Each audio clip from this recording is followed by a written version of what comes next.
Assalamualaikum warahmatullahi wabarakatuh. Selamat pagi, salam sejahtera untuk kita semua.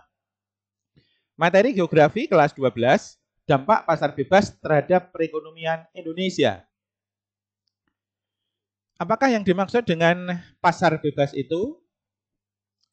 Menurut Bapak Ekonomi Dunia, Adam Smith, pasar bebas merupakan wadah untuk menampung produk dari seseorang atau individu berdasarkan kebebasan dan untuk menjalankan roda ekonomi perdagangan yang diinginkan tanpa campur tangan dari pemerintah. Sementara ahli ekonomi David Ricardo mengatakan pasar bebas yang sering disebut dengan perdagangan bebas merupakan sistem perdagangan luar negeri yang melibatkan dua negara atau lebih untuk berdagang secara bebas tanpa hambatan dari pemerintah.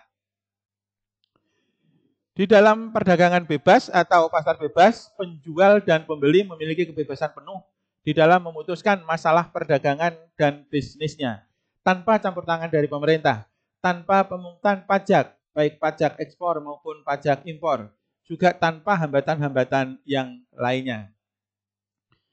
Tujuan dari pasar bebas yang pertama adalah untuk meningkatkan devisa negara. 2. Memenuhi kebutuhan dalam negeri.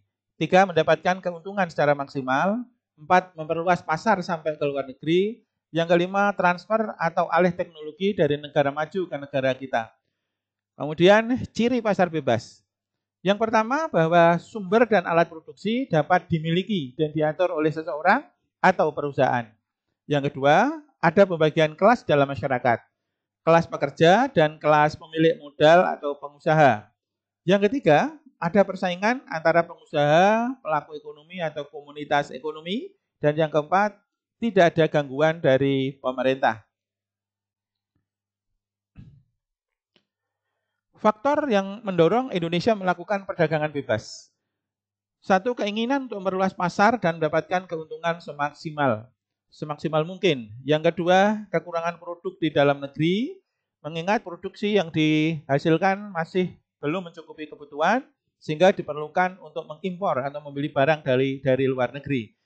Jika dilakukan di dalam perdagangan bebas, tentu akan mengurangi atau membuat harga barang tersebut menjadi lebih murah. Sebaliknya yang ketiga adalah bila ada kelebihan produk dari dalam negeri, tentu kita bisa menjual atau mengekspor produk tersebut ke luar negeri. Contoh pasar bebas, satu adalah AFTA atau ASEAN Free Trade Area. Ini adalah pasar bebas untuk kawasan ASEAN. Berdiri pada tanggal 28 Januari 1992. Pada awal berdirinya beranggotakan 7 negara, tapi sejak akhir 2015 dan awal 2016 mulai berlakunya dengan nama MEA, maka Fakta atau Perdagangan Bebas ASEAN ini lengkap beranggotakan 10 negara. Yang kedua EFTA. EFTA ini adalah milik Uni Eropa. EFTA merupakan Europe Free Trade Association dan berdiri sejak 1960. Menjadi salah satu perdagangan bebas atau pasar bebas yang paling banyak diikuti oleh negara di dunia. Yang ketiga adalah NAFTA. NAFTA adalah North American Free Trade Area atau perdagangan bebas Amerika Utara. Berdiri pada tanggal 1 Januari 1994. Karena hanya beranggotakan 3 negara, maka sejak 1 Juli 2020 beberapa waktu yang lalu, NAFTA akan merubah namanya menjadi USMCA, yaitu United States, Mexico, Canada Agreement. Intinya adalah sama. Yang keempat adalah TPP-TPSEP, yaitu The Trans-Pacific Strategic Economic Partnership. Ini berdiri tahun 2005 dan melibatkan beberapa negara di kawasan tepian Pasifik, tapi tidak keseluruhan. Antara lain seperti negara ASEAN yang dilibatkan hanya Brunei, Singapura, Malaysia, Vietnam. Kemudian Australia, Selandia Baru. Dari Asia Timur melibatkan Jepang, di tepian Pasifik Amerika melibatkan Amerika Serikat dan Meksiko dan beberapa negara yang lain. Yang kelima adalah IJCPA. IJCPA ini perdagangan bebas Indonesia-Jepang ya. Indonesia-Jepang Comprehensive Economic Partnership Agreement. Ya, berdiri sejak 1 Juli 2008. Sejak perdagangan bebas Indonesia-Jepang, maka mampu melibatkan dan meningkatkan transaksi perdagangan kedua negara. Indonesia juga menjalin perdagangan bebas dengan Uni Eropa dengan nama EU-SEPA sejak 18 Juli 2016. Bahkan dengan negara Australia, walaupun sempat diprotes oleh komunitas peternak, Indonesia juga menjalin perdagangan bebas.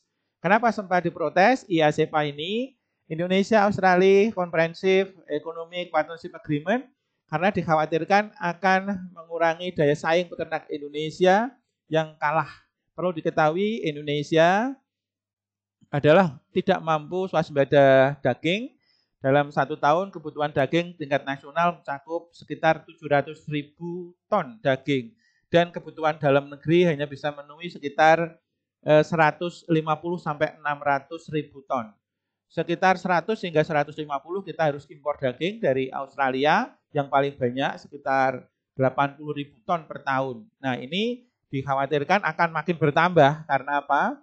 Karena tentu ketika perdagangan bebas dilakukan, maka harga daging dari Australia yang selama ini sudah murah akan jauh lebih murah, dan hal ini dikhawatirkan akan memukul para petani, para peternak daging sapi dari berbagai daerah di Indonesia.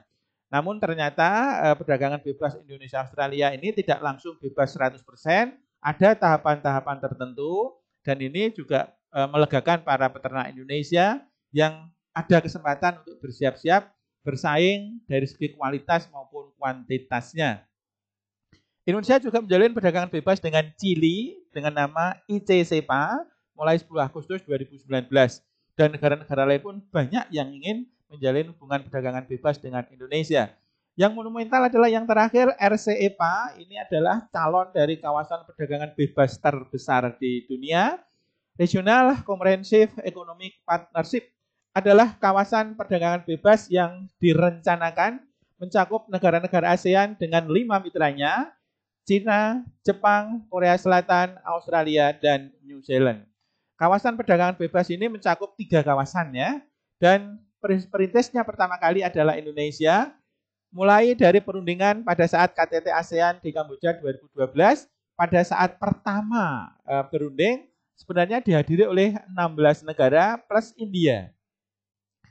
Dan kawasan ini mencakup kawasan terbesar karena mencakup populasi hampir separuh dari total penduduk dunia, yaitu sekitar 3,5 sampai 4 miliar jiwa.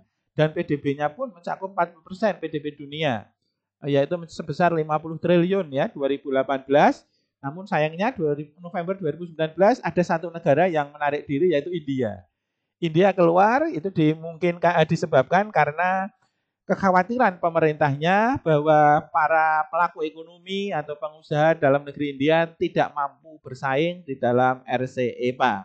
Namun demikian, negara-negara besar Indonesia, Cina, Australia masih memberi kesempatan dan terus mengajak India untuk tetap bergabung agar memudahkan perdagangan di kawasan Asia Timur, Asia Selatan, Asia Tenggara, dan Australia.